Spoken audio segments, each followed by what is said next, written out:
사랑하는 여러분, 한 주 평안하셨는지요? 오늘날 우리는 연결이란 단어에 익숙한 시대를 살고 있습니다. 핸드폰 하나면 모든 것이 충분한 시대가 됐어요. SNS, 인스타그램, 페이스북, 또 컴퓨터를 통해서, 또 핸드폰을 통해서, 이메일을 통하여 우리가 각자 사는 공간은 달라요. 미국에 있는 사람이든지 터키에 있는 사람, 일본에 있는 사람 다 정보를 공유합니다. 그래서 누가 어떻게 살고 있는지 구체적으로는 몰라도 어떻게 보면 이 가까이 사는 먼 친척보다 우리가 그들의 정보를 더 많이 알고 있습니다. 하지만 정보를 많이 공유했던 그 시절보다 우리의 삶은 더 헛헛하고 더 스산하고 더 외롭고 공허한 삶을 살고 있습니다. 우리 정치 또 뉴스를 볼 때는 대한민국 또한 어떻습니까? 서로의 당들을 정치를 어떠한 정치를 하겠다 슬로건을 내놓는 것보다 서로의 힘들고 약한 그 약점들을 해서 저분들이 과연 대통령이 돼도 될까 할 정도로 우리 국민들을 실망시키고 있습니다. 그래서 정치가들이 대통령이 된다는 그분들이 대한민국과 우리 국민 사이에 간격을 더 양극단으로 붙여넣는 것은 아닌가 이런 생각도 해봅니다. 요즘 사회 또한 이 세상의 흐름은 핵가족, 1인 가족으로 가족의 구성원이 완전히 달라졌습니다. 이러한 현상으로 어느덧 자기도 모르게 자기 중심적 사고로 익숙해진 사람이 되었습니다. 그리고 자신의 편리함과 타인들에게 지배받지 않는 책임과 의무는 없고 사람으로 권리만 늘을 수 있는 그러한 환경이 됩니다. 그래서 이렇게 공동체, 동아리 생활에서도 헌신과 희생은 없는 함께 있는 것 같지만 따로 있는 같이 가는 것 같지만 따로 가는 그러한 현상들을 봅니다. 그렇다면 세상과 다른 교회, 우리는 빛과 소금의 자녀로 택한 교회를 다니는 사람들은 어떠한지 한번 보겠습니다. 자신들의 교회만이 참 교회라고, 자신들의 목사님만이 훌륭하다고 교회가 서로 배타적이며 예수 안 믿는 사람도 우리는 배타적으로 살아가는 현 시점입니다. 그래서 교회를 지금 세상 사람들은 별로 관심이 없습니다. 교회의 말만, 잎사귀만 무성한 교회 같아서 사람들은 교회에 관심을 두지 않습니다. 왜 그럴까요? 왜 이런 현상이 일어날까요? 예수를 믿는 사람들, 우리가 신앙으로도 고백하지만 예수를 믿는 사람은 어디 교회를 다녀도 한 교회입니다. 그것을 공교회라고 합니다. 그러나 우리 교회만 최고, 많이 모이는 교회, 말씀 좋은 목사님, 이것이 최고만 돼서 지금은 이렇게 양극단화가 더 심해진 것입니다. 그러나 하나 되지 못하게 하는 진짜 핵심을 알아야 됩니다. 세상이 부추기고 있는 거죠. 교회 안에 들어와서 또 세상 안에 있는 사람들을 경제적인 기술, 능력, 건강, 그 힘으로 우리가 양극단을 만들어 주는 것입니다. 그러면 우리 신앙인들도 교회들이 지금 조금 주춤했지만 5년 전, 10년 전부터는 1세대 목회자들이 그만두면서 2세대 담임 목사가 오면서 대부분 큰 교회가 다 문제가 됐습니다. 왜 이렇게 교회도 나뉘일까요? 이 질문을 오늘 말씀을 통해서 하나님은 사회의 문제를 넘어 이 교회가 지금 현 시점에서 예수 믿는 사람들이 어떻게 살아가야 될지 알려주고 싶어서 이 말씀을 전했습니다.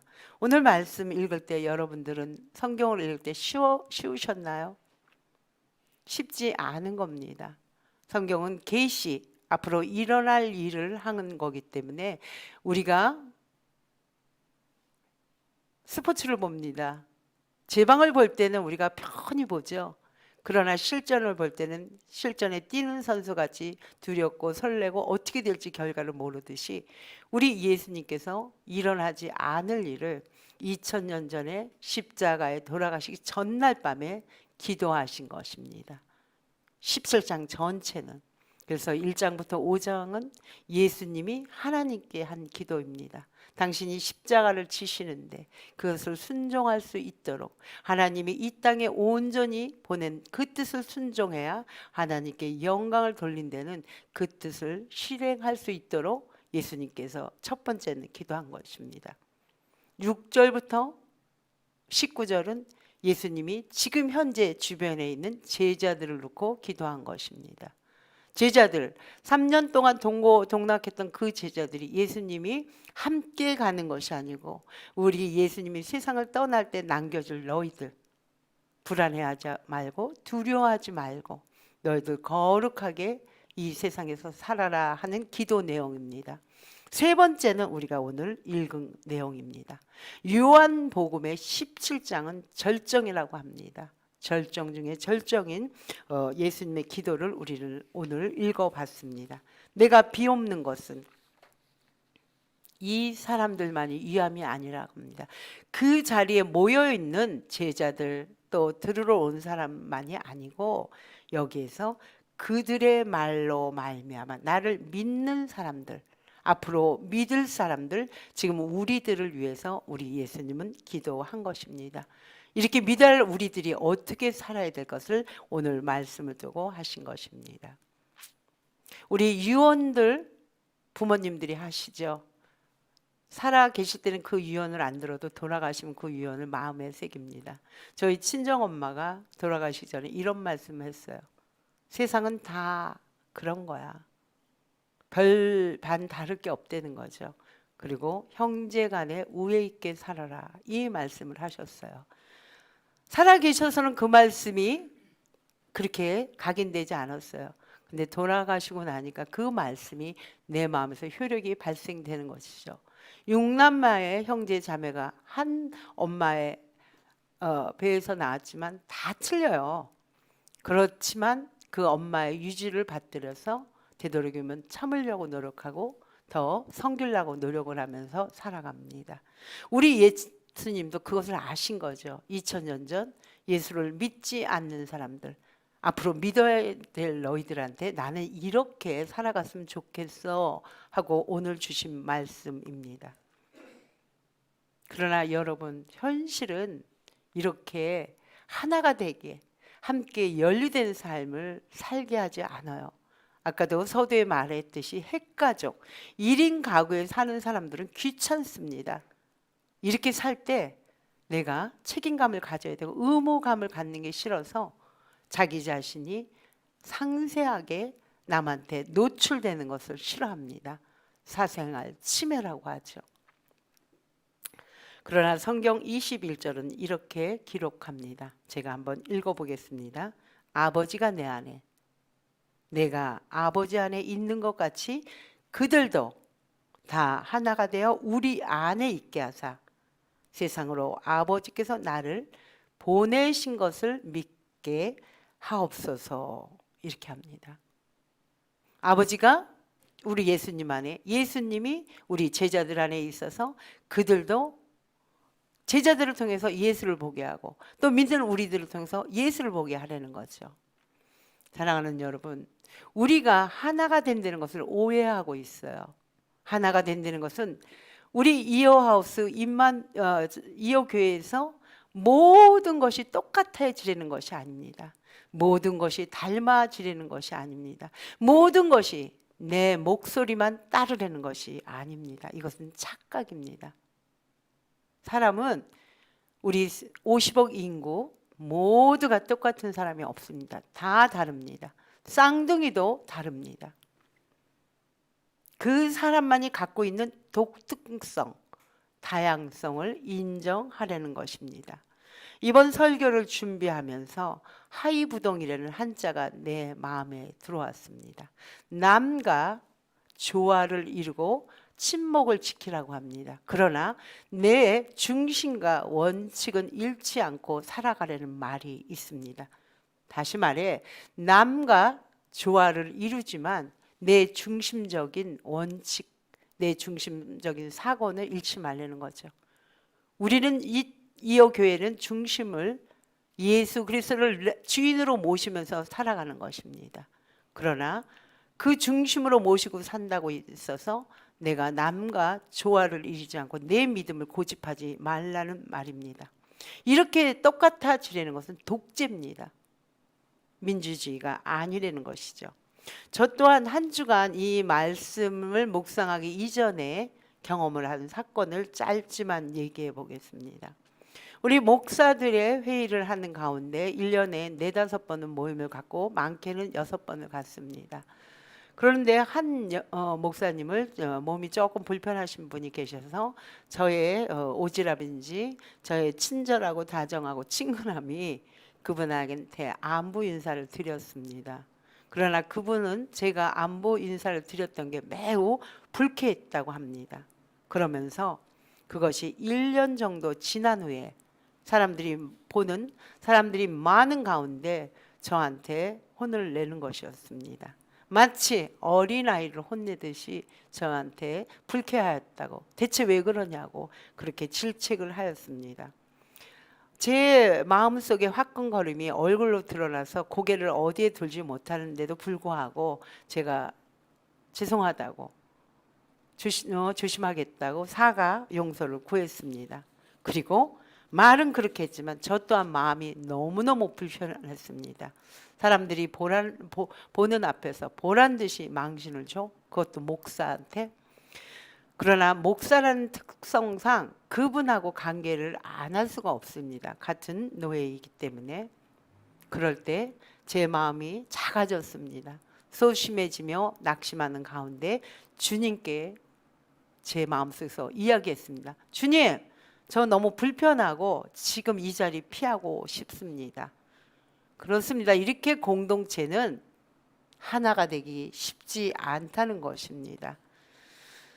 그분과 저는 계속 동행해야 됩니다. 그러나 제 생각, 중심과 원칙은 저는 지금도 다시 변하지 않을 것입니다. 저한테 준 은사이기 때문입니다. 그러나 분명한 사실은 있습니다. 그 노예를 위해서 목회자의 모임을 통해서 친목하고 조화를 이루는 화목한 일은 계속 지켜나갈 것입니다. 이어하우스의 밥을 다른 교회보다 우리는 많이 하죠. 그러나 다른 거는 봉사자들이 하지만 쌀만큼은 되도록이면 제가 씻습니다. 그렇게 쌀을 씻는데 며칠 전에 그런 마음이 들더라고요. 맛있는 밥을 하기 위해서 우리가 잡곡밥을 할 때는 깨끗이 씻습니다. 물에 쌀을 이리 둥글고 저리 둥글고 부비기까지 합니다. 그리고 깨끗한 물을 부어서 끝나는 게 아니고 뜨거운 불에 담금질을 합니다. 그리고 나서 시간이 지나면 그게 밥이 돼서 우리한테 건강한 음식을 제공합니다. 밥의 목적이 이겁니다. 밥의 목적은 우리에게 건강을 제공하기 위한 에너지원입니다. 그런데 이런 생각이 들더라고요. 하얀 쌀은 꼭 필요해.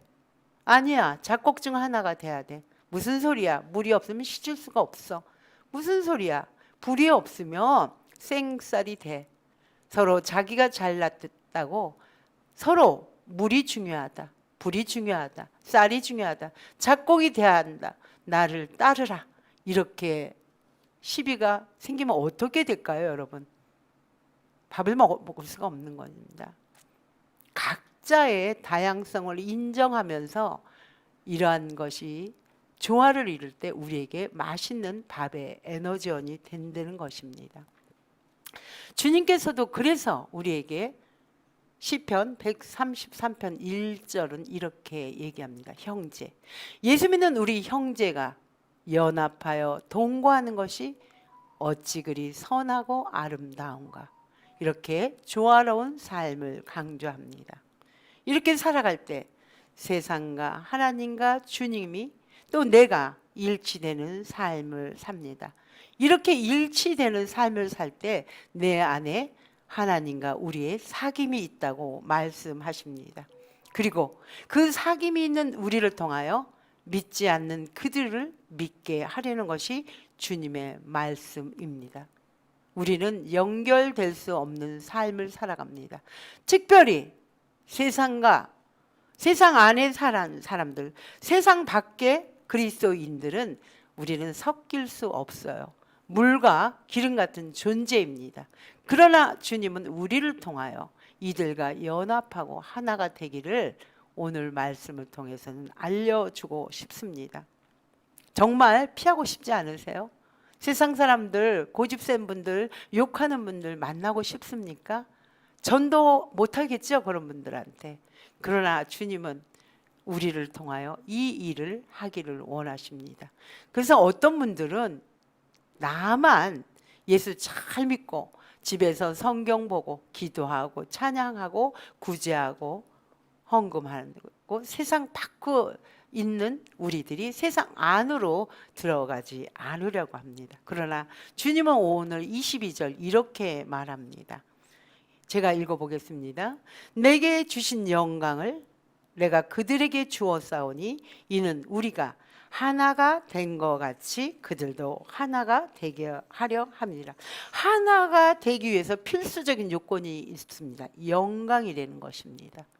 여러분은 영광을 어떻게 생각하십니까? 영광. 높아지고 찬란하고 남이 우러러보는 게 영광이라고 생각합니까? 요한복음 12장 23절, 24절은 분명하게 말씀하십니다. 이때 십자가의 지식이 전날 우리 주님은 얘기하는 거지. 내가 영광을 주려고 이 땅에 왔다. 그 영광이 뭐냐면 십자가 사건입니다. 한 알의 밀이 땅에 떨어져 죽으면 많은 열매를 맺고 죽지 않으면 한 알 그대로 있는다는 것입니다. 영광은 우리가 밀알이 된다는 것입니다.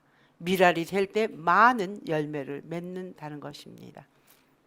그러나 이 말씀을 할 때 우리 제자들도 자격 요건이 되지 않았어요. 자격이 됐을 때 이 말하지 않았어요. 우리 예수님이 십자가에 돌아가신다고 하는데도 내가 높으냐, 내가 우편에 앉냐, 내가 좌편에 앉냐, 예수님 나 잘하고 있죠. 제자들 간에도 시비와 시기, 질투, 원망이 난무했던 시절입니다. 우리도 마찬가지예요. 이러한 현상 속에서 어떻게 이 영광을 볼 수가 있냐? 예수님이 보여주신 거죠. 우리를 오래 참음으로, 예수님이 우리를 사랑하심으로 우리 안에 들어와서 우리가 감사를 느끼고 평안을 느끼고 기쁨을 느끼게 만들어 주셔서 예수님의 영광을, 우리도 그 영광을 살게 하는 것입니다. 그럴 때 하나님의 온전한 뜻을, 그 십자가로 순종을 이루신 그 예수님을 우리도 그 영광을 따르라고 합니다. 그리고 로마서 5장 8절은 이렇게 얘기합니다.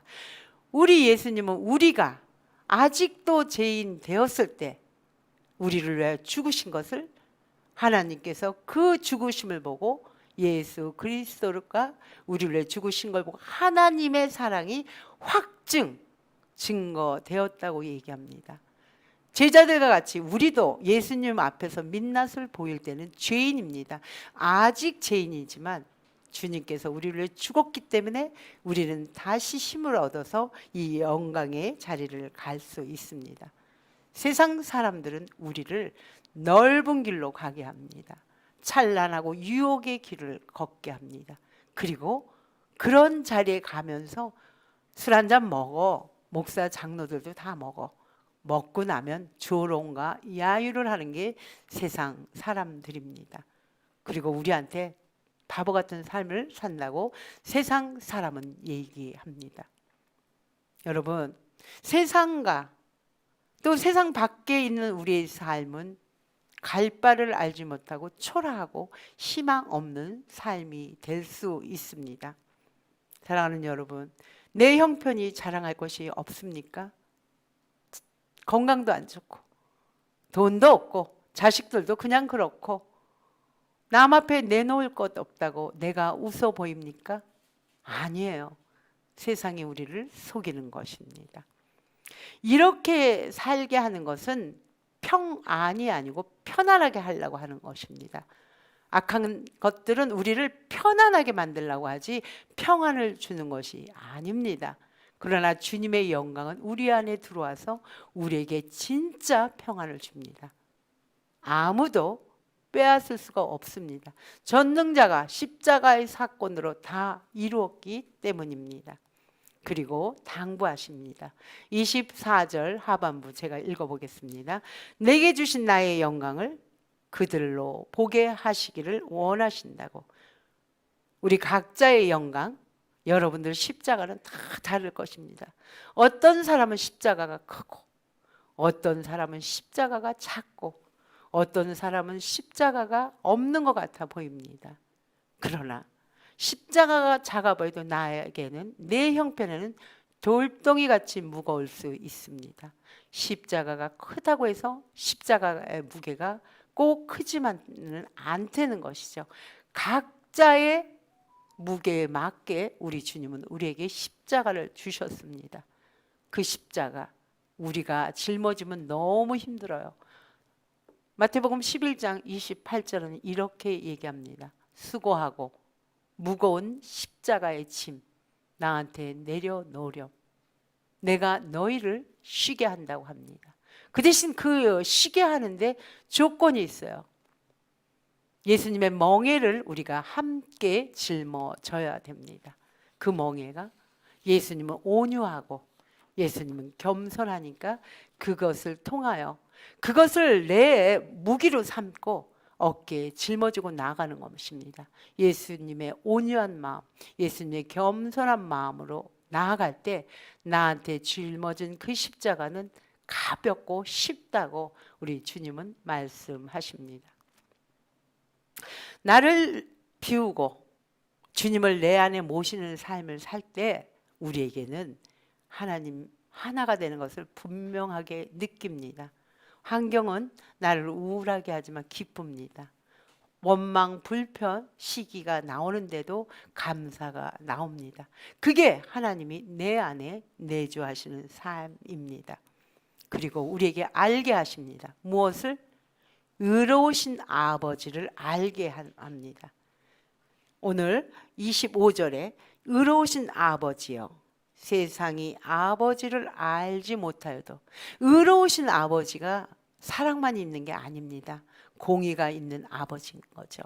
믿지 않는 자를 심판하신다 하십니다. 그리고 믿는 우리에게는 늘 주님께서 호의해 주시고 우리의 방패가 되신 데는 공의로운 하나님이십니다. 그러면서 우리 주님은 또 이런 말씀, 희망의 말씀을 주십니다. 먼저 택한 우리에게 주님은 믿지 않는 자를 맡기시는 사명을 줍니다. 어떻게? 26절 제가 한번 읽어보겠습니다.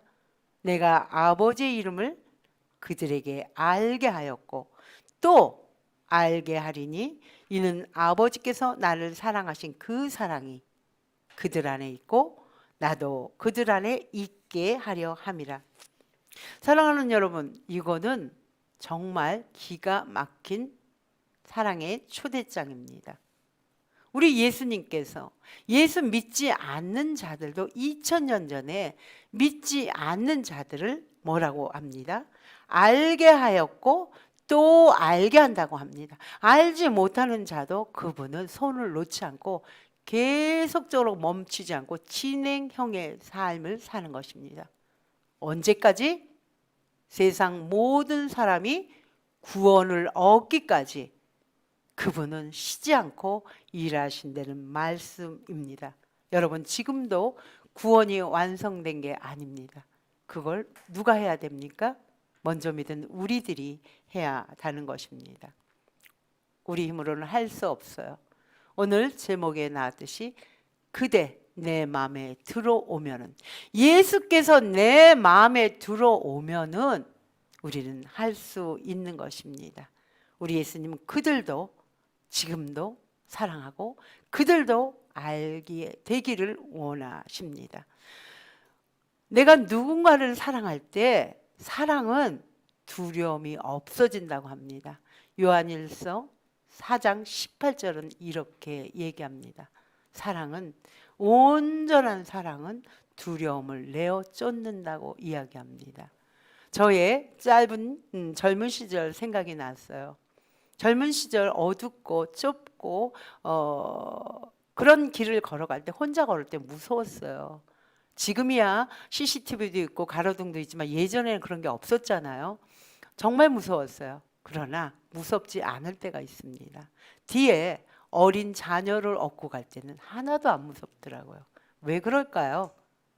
자녀를 사랑하기 때문에, 자녀를 보호하고 지켜야 되기 때문에 절대 두렵지 않고 무섭지 않았습니다. 사랑하는 여러분, 알게 되었죠? 예수님의 사랑이 멈추지 않고 아직도 그들, 알지 못하는 자들, 그들에게 눈이 가 있는 것을 우리 주님은 우리에게 명령하시며 찾아오셨습니다. 우리를 고아와 같이 내버려 두지 않는다. 너희를 통하여 내가 너와 함께 있으니까 그들도 나를 알게 하는데 아름다운 생명을 살아내라 하십니다. 세상 안 사람들, 세상 밖에 사는 우리 그리스도인들 늘 그 경계선 앞에서 주저합니다. 세상에 좀 힘이 세고 돈이 있고 지위가 많고 좀 영향력이 있는 사람 앞에서는 예수 얘기를 우리는 못하고 주저하며 멈추고 있습니다. 우리의 인생 또한 때론 시련으로, 때론 절망으로 우리는 경계선 앞에서 하나님을 부인할 때가 우리는 많습니다. 예수 잘 믿는다고 하는 사람도 관계로 인해서 배신과 상처로 낙심하며 낙담하며 우리의 가야 될 길을 가지 못할 때도 비일비재합니다. 그러나 주님은 말씀하십니다. 내가 네 마음에 들어왔다. 내가 너 안에 들어왔다. 어떤 상황에도 너를 향한 그것은 너를 끊을 수 없단다. 여러분, 한번 용기를 내봅시다. 우리가 할 일은 믿음으로 확신을 갖고 선포하는 것입니다. 주님, 내 안에 들어오셨습니다. 주님, 내 안에 들어오셨습니다. 그래서 나는 죄악에서 어둠인 죄악에서 빛을 향해 뛰어도 가고 달려도 가고 날아도 가는 자유로운 영혼으로 살게 하였습니다. 사랑하는 여러분, 여러분들 마음에도 그 주님을 모셔드리기 바랍니다. 그 사랑이 주님과 내가 하나 되고 나를 통하여 주님의 사랑을 전하는 연결고리로 살아가 보지 않겠습니까? 우리는 모두가 주님 앞에 사랑에 빚진 자입니다. 그 사랑, 약하고 소외되고 병든 자, 외롭고 공허하고 스산한 자들에게, 스산한 그들에게 우리의 손을 한번 펼쳐 보십시오. 저는 이어하우스를 정말 감사해서 사랑의 빚진 자로 살아갈 수밖에 없습니다. 이어하우스를 위해 기도하는 분, 이 자리에 계신 분이 아닌데도 불구하고 기도해 주시는 분, 당신이 넉넉한 형편이 아닌데도 당신의 전부를 드리는 분들, 또 이어하우스의 임원단들이 헌신하는 분들, 그런 분들 때문에 그 사랑의 빛을 졌기 때문에 이어하우스를 예수님 닮은 오래 참음, 온유함, 겸손함으로 이어하우스 가족들을 섬길 수밖에 없습니다. 왜? 사랑에 빚진 것을 알기 때문입니다. 그들이 하나님의 형상들입니다. 우리의 하나님의 형상을 찾은 우리들이 그들에게 하나님의 형상을 회복하는 것에 우리가 사용되어야 됩니다. 그들에게 하나님을 만나게 하고 하나님을 믿게 하고 하나님을 보게 하는 사랑하는 이어 가족이 되기를 간구합니다. 기도하겠습니다. 좋으신 아버지 감사합니다. 우리는 하나님